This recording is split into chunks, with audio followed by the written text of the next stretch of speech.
जय हिंद एवरीवन। सो SSC CPU का maths का एग्जाम हो चुका है, आंसर की आ चुकी है, सबको अपना नंबर पता चल गया है। और आज की इस वीडियो में हम बात करेंगे मेडिकल के बारे में, मेडिकल की सारी डिटेल के बारे में बात करेंगे हम ए टू जेड। हम आपकी आई टेस्ट से लेकर पैरों की उंगली तक की बात करेंगे, कौन कौन से टेस्ट होते हैं, किस में री मेडिकल मिलता है, सारी चीज़ों के बारे में बात करेंगे वन बाय वन। अच्छा, जो मुझे पहली बार सुन रहा है तो मैं उसको अपने बारे में बता देना चाहूँगा। मैं अभी करंटली सीआरपीएफ में सब इंस्पेक्टर हूँ। मैं दिल्ली पुलिस में भी था बट टर्मिनेट हो गया था जॉब से। अभी मैं हाई कोर्ट से केस जीत गया, लेकिन सुप्रीम कोर्ट में मेरा अभी केस चल रहा है और अभी मैं ट्रेनिंग कर रहा हूँ सीआरपीएफ की कोयम्बटूर के अंदर। तो हम बात करेंगे आज की इस वीडियो में मेडिकल के बारे में कंप्लीट डिटेल की। सो हम किन किन टॉपिक को कवर करेंगे, सबसे पहले हम सब कुछ कवर करने वाले हैं। हम आई टेस्ट कवर करेंगे, ईयर नोज टीथ, उसके बाद हैंड, नोकनी, लेग, वेरिकोस वेन, उसके बाद उंगलियों में जो टेढ़ी होती है, हाथों में पसीना होता है, हाथों में कंपनी होती है, हाथों का कपकपाना होता है। उसके बाद हम बात करेंगे प्राइवेट पार्ट्स की बात करेंगे, जिसमें आपका हाइड्रोसील्स हो गया, पाइल्स हो गई, पीनस का फोर्सेक जो स्किन होती है वो, उसके बारे में बात करेंगे। वहाँ पे नेग्ड कर देते हैं उन वो प्राइवेट पार्ट के, सारी चीज़ें बात करेंगे डिटेल में। उसके बाद हम बात करते हैं आपका एक्सरे, चेस्ट का एक्सरे, जिसमें आपका टीबी का पता चलता है, निमोनिया का पता चलता है। उसके बाद ब्लड टेस्ट के बारे में बात करेंगे, हीमोग्लोबिन के बारे में बात करेंगे, ब्लड प्रेशर के बारे में बात करेंगे। उसके बाद यूरिन टेस्ट के बारे में बात करेंगे, यूरिन टेस्ट कैसे होता है। देन हम आपका री मेडिकल के बारे में बात करेंगे, री मेडिकल में लोग पास होते हैं, फेल होते हैं, क्या कंडीशन रहती है। हाइट एंड चेस्ट, हाइट और वेट मेजरमेंट के बारे में बात करेंगे, जो हाइट वेट का चार्ट रहता है उसमें क्या रहता है। और जो लेजिक सर्जरी लोग कराते हैं तो वो लेजिक सर्जरी में लोग पास होते हैं, फेल होते हैं, उनमें क्या रहता है। क्योंकि मेरे कई सारे दोस्त, मेरे साथ में 3 लोग गए थे जो मेरे बेस्ट फ्रेंड थे, मतलब हम साथ में तैयारी कर रहे थे। तो उनमें से 2 ने लेजिक सर्जरी कराई थी, तो उनका क्या मेडिकल रहा था। और उसके बाद मेरे को री मेडिकल मिला हुआ था ओवरवेट में। मुझे 5 kg ओवरवेट में री मेडिकल मिला था। और आप जान के हैरान हो जाओगे कि मैंने विदिन 36 घंटे 5 किलो वजन कम भी करा था। ये वीडियो आप देख लेना, यूट्यूब पे डली हुई है। लोग यकीन नहीं कर पाते यार, ये 36 घंटे में 5 किलो वजन कम कैसे कर सकता कोई बंदा। मैंने करा हुआ था, आप वीडियो जाके देख लेना मैंने कैसे करा था। मैंने कम से कम 20 से 25 किलोमीटर तो रात को रनिंग करी थी, 11 बजे से लेकर रात के 4 बजे तक। सुबह पूरा बैग लेके चला कम से कम 5-7 किलोमीटर, पूरा 10-12 kg वेट लेके। लेजिक की टैबलेट ली थी मैंने, पानी बिल्कुल नहीं पिया मैंने, खाना बिल्कुल नहीं खाया था, बस मैं इलेक्ट्रोल पी रहा था। तो ऐसे करके मैंने 5 kg वेट लॉस करा था, वो विद इन 36 आवर्स। तो आप वो जाके देख लेना। तो हम बात करेंगे मेडिकल के बारे में। तो दोस्तों काफ़ी लोग मुझे कमेंट भी कर रहे थे, काफ़ी लोगों को कन्फ्यूजन भी थी मेडिकल के बारे में। तो सारी चीज़ें आपके सारे पॉइंट कवर हो जाएंगी इस वीडियो में। और देखो यार, आपकी रिपोर्टिंग होती है, अब जैसे कि आपका अभी मेंस हो गया, मेंस हो गया, आपका आ गया आंसर की आ गई। अब आपके मेडिकल में बहुत ज़्यादा टाइम लगेगा नहीं, क्योंकि बहुत जल्दी आपकी ज्वाइनिंग हो जाएगी, इलेक्शन से पहले आपकी ज्वाइनिंग हो जाएगी।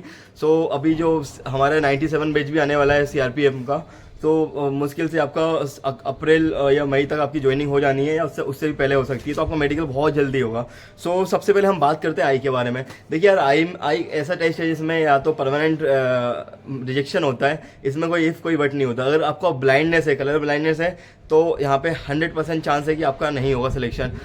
इसमें देखिए हम बात करते हैं, इसमें विजन सबसे पहली जो चीज़ देखी जाती है विजन। तो विजन का जो चार्ट रहता है, जिसमें हिंदी में अक्षर लिखे रहते हैं, इंग्लिश में भी लिखे रहते हैं, मैं आपको स्क्रीन में डाल दूंगा वो। तो वो चार्ट में आपका आई का विजन देखते हैं। उसमें क्या करते हैं आपकी, जैसे कि वहाँ पे एक कांस्टेबल या हेड कांस्टेबल खड़ा रहता है, एक मेडिकल ऑफिसर रहता है, तो वो आपकी आँख को ऐसा बंद कर देते हैं और एक डिस्टेंस के फिक्स रहता है, वहाँ पे आपकी आँख को बंद कर देते हैं। तो फिर वो पढ़वाते हैं कि यार वो क्या लिखा, वो सामने मेडिकल ऑफिसर रहता है, वो इंडिकेट कर देता है, ये वर्ड बताओ, ये वर्ड बताओ, ये वर्ड बताओ, ये वर्ड बताओ। और उसके बाद आपका फिर दूसरी आंख से चेक करते हैं। तो आपका एक आई का विजन आना चाहिए 6/6 और एक आई का विजन होना चाहिए 6/9। मतलब आपका मास्टर आई का विजन 6/6 होना चाहिए, और इससे ऊपर जाता है तो फिर वहाँ पे दिक्कत है। तो उसके बाद हम बात करते हैं आपका फिर ये आई का टेस्ट होगा। उसका टॉर्च डाल के देखते हैं कि आपकी कॉर्निया प्रॉपर काम कर रही नहीं कर रही, आंख ब्लिंक कर रही नहीं कर रही, आंख के अंदर कोई स्वेलिंग तो नहीं है, आंख के अंदर कुछ ऐसा कुछ लाल तो नहीं हो रही, रेडिश तो नहीं हो रही आंखें। उसके बाद आपकी कलर ब्लाइंडनेस चेक करते हैं। सो हम उसके बाद हम ये चीज़ रही आंखों को लेके सबसे ज़्यादा लोगों को ये डाउट रहता है कि यार हमारे ग्लासेस लगे तो हमारा मेडिकल हम क्वालिफाई कर सकते नहीं कर सकते। देखिए यार, सीपीओ के मेडिकल में साफ साफ मना है कि आप विदाउट ग्लास आपकी आंखें होनी चाहिए, आपका विजन 6/6 होना चाहिए, 6/6 6/9, और ग्लास बिना होनी चाहिए। और काफ़ी लोग यार ये अपना लेजिक सर्जरी के बारे में बात करते हैं, तो उसके बारे में हम लास्ट में बात करेंगे, तो वीडियो पूरा ध्यान से सुनाएं। और उसके बाद ये रहता है। तो दोस्तों ये आपका आई टेस्ट हो गया। उसके बाद हम बात करते हैं ईयर के बारे में। तो ईयर में क्या होता है कि यार आपका टॉर्च डाल के ईयर पे देखते हैं कि आपका जो पर्दा है उसके अंदर कोई छेद तो नहीं है।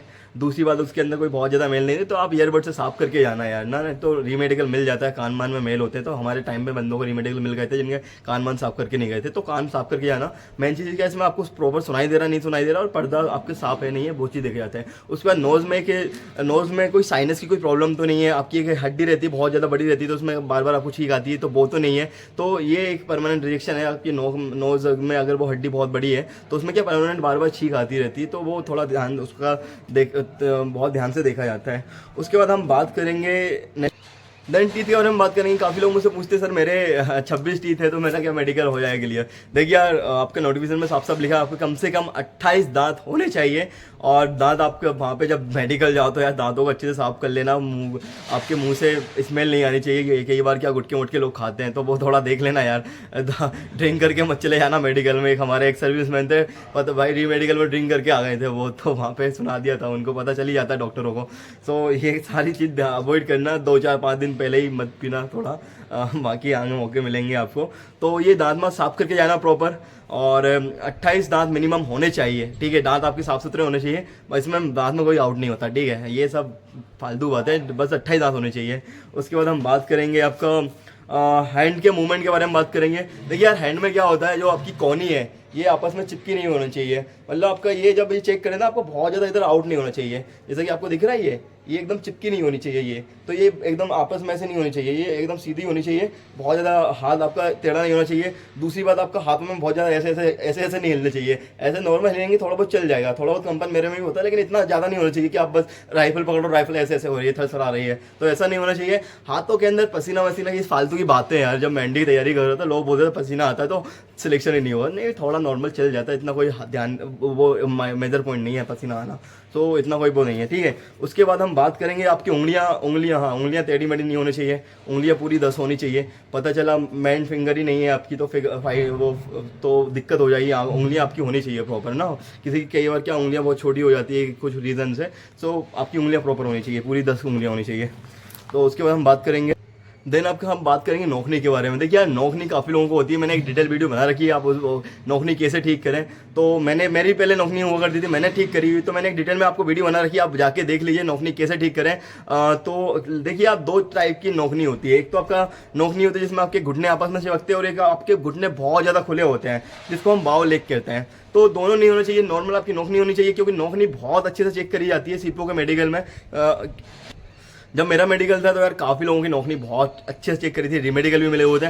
मेरी नौकनी को अकेला 30 मिनट तक चेक करी हुई थी, क्योंकि मेरी थाई बहुत ज़्यादा हैवी है, कटिंग हो रखी है, तो वो पीछे से ऐसा लग रहा था इसकी नौकनी है, लेकिन सामने से लग रहा था नौकनी नहीं है। तो डॉक्टर बहुत कंफ्यूज था क्या है। फिर हेड कांस्टेबल बोल रहा सर इसकी थाई की कटिंग बहुत ज़्यादा इसलिए लग रहा है। तो मेरे को बहुत लेट आके नौकनी चेक करी, पहले तो वहाँ पे खड़े खड़े नौकनी चेक करी, पॉइंट लिख लिए, उसके बाद पॉइंट बना दिया था मेरा, लेकिन बाद में मेरे को फिट कर दिया था, मेरी नौकनी नहीं थी, लेकिन मेरे दोस्त को नौकनी मिली हुई थी, तो उसको रीमेडिकल हुआ था और वो नौकनी में ही बाहर हो गया था बाद में। तो नौकनी एक बहुत बड़ा इशू रहता है। उसके बाद आपकी वेरिकोस वेन चेक करते हैं। वेरिकोस वेन चेक करने में क्या करते हैं, वो आपको जंप कराते हैं, थोड़ी देर जंप कराते हैं। उसके बाद आपका जैसे कि वेरिकोस वेन अधिकतर घुटने के पीछे ही होती है, तो वो क्या होता है कि बहुत सारी नसों का गुच्छा बन जाता है आपस में, तो उसको वेरिकोस वेन बोलते हैं। तो वहाँ पे एक परमानेंट आउट रिएक्शन रहता है, तो वो थोड़ा ध्यान रखना उसका, अगर आपको ठीक करानी तो पहले ही करा के जाना। तो ये होगा पैरों का। उसके बाद उंगलियों का चेक करता है, उंगलियां टेढ़ी मेढ़ी तो नहीं है, ठीक है। और फ्लैट फुट का भी चेक करते हैं कि फ्लैट फुट तो नहीं बन रहा है, क्योंकि दौड़ने में दिक्कत होती है फ्लैट फुट में, तो फ्लैट फुट को भी चेक करा जाता है अच्छे से। तो ये सारी चीज़ें हो गई नौकनी के बारे में और लेग के बारे में। सो दोस्तों, ये आपकी बॉडी के ऊपर ऊपर टेस्ट हो गए। हम बात करते हैं इंटरनल टेस्ट के बारे में। तो यार इंटरनल टेस्ट के अंदर क्या होता है कि अभी इस बार क्या हुआ है, सीपीयू को हम मेडिकल दे रहे थे, तो इंटरनल टेस्ट में हम बात करें कि पाइल्स चेक करा जाता है, हाइड्रोसिल चेक करा जाता है, आपके टेस्ट चेक करे जाते हैं।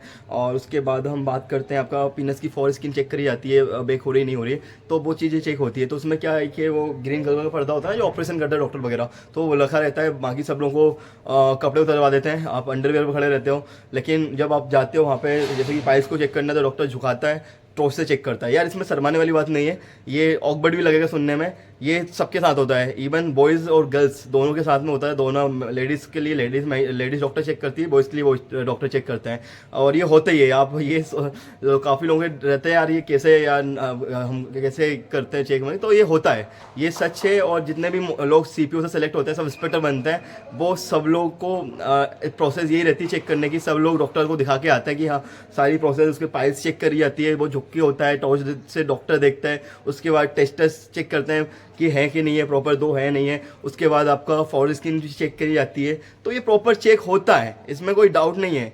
गर्ल्स की भी ब्रेस्ट में गुठलियाँ वगैरह वो सब चेक होती है, तो ये होती है, ठीक है। इसमें आपको मुंह बनाने की कोई ज़रूरत नहीं है, ये होती है, एक ट्रूथ है, और you have to be accept this.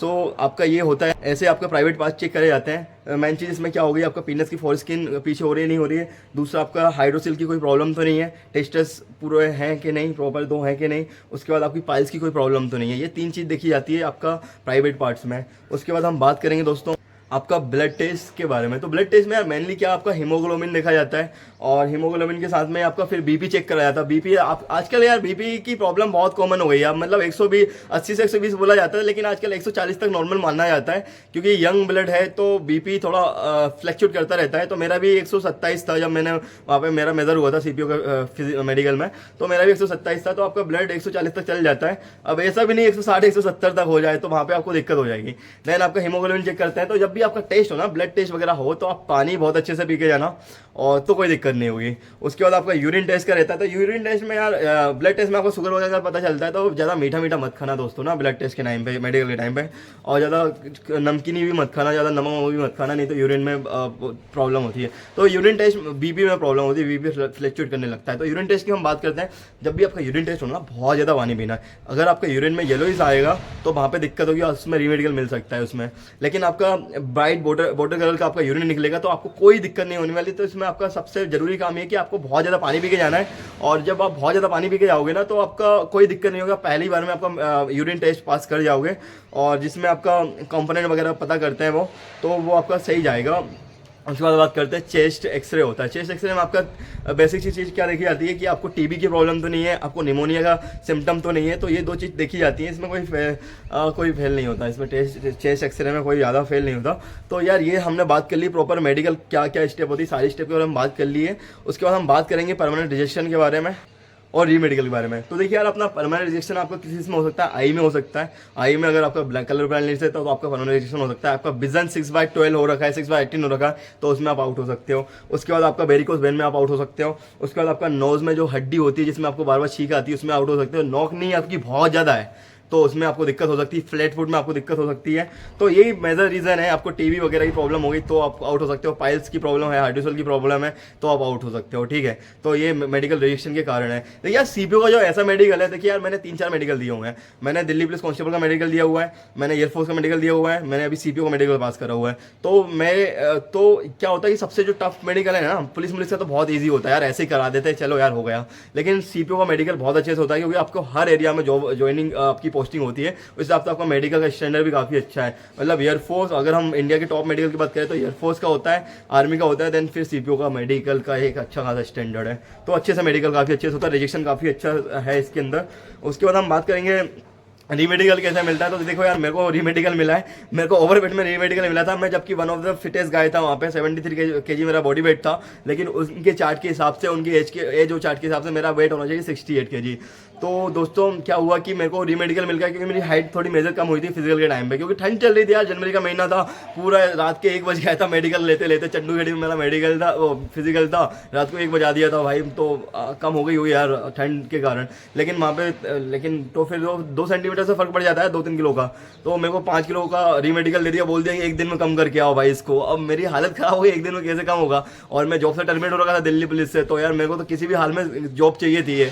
तो मैंने क्या करा, फिर भाई गया दौड़ के, टिकटपुर में मेरा मेडिकल था, ग्वालियर भागा, ग्वालियर से लेसिक की टेबलेट लेके आया, कुछ खाना पीना सब बंद कर दिया, बस जो इलेक्ट्रोल जो आता है लिक्विड में वो लिए, 10-12 पैकेट डाले बैग के अंदर। और वहीं से जैसे फिर आया टिकटपुर वापस 10 बजे, 10-10:30 बजे से दौड़ना चालू करा ना मैंने। 3 बजा दिए, एक दोस्त के साथ में लेके 3 बज गए। पूरा पसीने पसीने से तरबतर हो गया, पूरा झंडू बाम लगा ली थी बॉडी के अंदर, पूरा पसीना पसीना हो रखा है। पानी वानी कुछ नहीं पिया, खाना कुछ नहीं खाया। जब से जैसे ही पता चला कि रीमेडिकल मिला 5 बजे से, कुछ नहीं खाया, ना पानी पिया ना खाना खाया, और बस इलेक्ट्रोल पी रहा हूँ, बस उसी पे जा रहा हूँ। लेजिक खाई बार बार, डिसेंट्री हो रही है, ये सब हो रहा है, पसीना निकल रहा है बहुत ज़्यादा, पूरी स्वेटिंग हो रही है।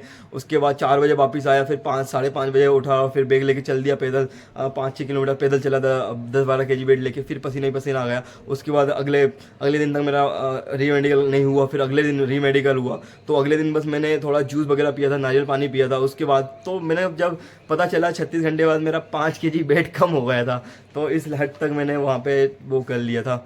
सो उसके बाद हम बात करेंगे दोस्तों आपके लेजिक के बारे में। देखिए यार, मेरे जो 2 दोस्त हैं जिनने लेजिक कराई थी, एक ने पीआरके कराई हुई थी, एक ने कॉन्टूरा कराई हुई थी। देखो एक लेजिक में पास हो गया था, पीआरके में ही पास हुआ था, और दूसरा फेल हो गया था लेजिक में, क्योंकि उसका जो आई बॉल है वो मूव नहीं कर रही थी जब उस पर टॉर्च पड़ी थी। तो वो श्रिंक नहीं हो रही थी, वो मूव नहीं कर रही थी, क्योंकि डॉक्टर ने उसको बोलना था कि आपको 2 दिन पहले ड्रॉप नहीं डालना, बट उसको बताया नहीं डॉक्टर ने। तो वो मेडिकल में लेजिक सर्जरी के कारण ही आउट हुई थी, और मेरा दोस्त लेजिक सर्जरी के कारण ही अंदर हुआ था, उसका विजन 6/18 था।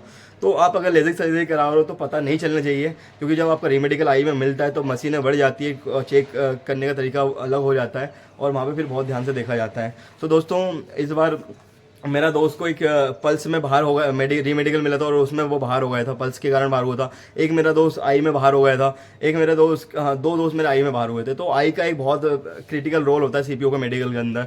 तो आई थोड़ा देख लीजिएगा, आपको वो कराना, आपका लेजिक कराना है तो कॉन्टूरा बेस्ट रहती है। बाकी आप अपने हिसाब से देख लीजिए, मैं आपको सजेस्ट नहीं करूँगा, और कराओ तो पहले करा के जाना, क्योंकि लास्ट टाइम तक रिकवरी आपकी प्रॉपर हो जानी चाहिए। आप इंतजार मत करना मेडिकल के लिए। तो ये सारी मेडिकल की कंप्लीट डिटेल थी।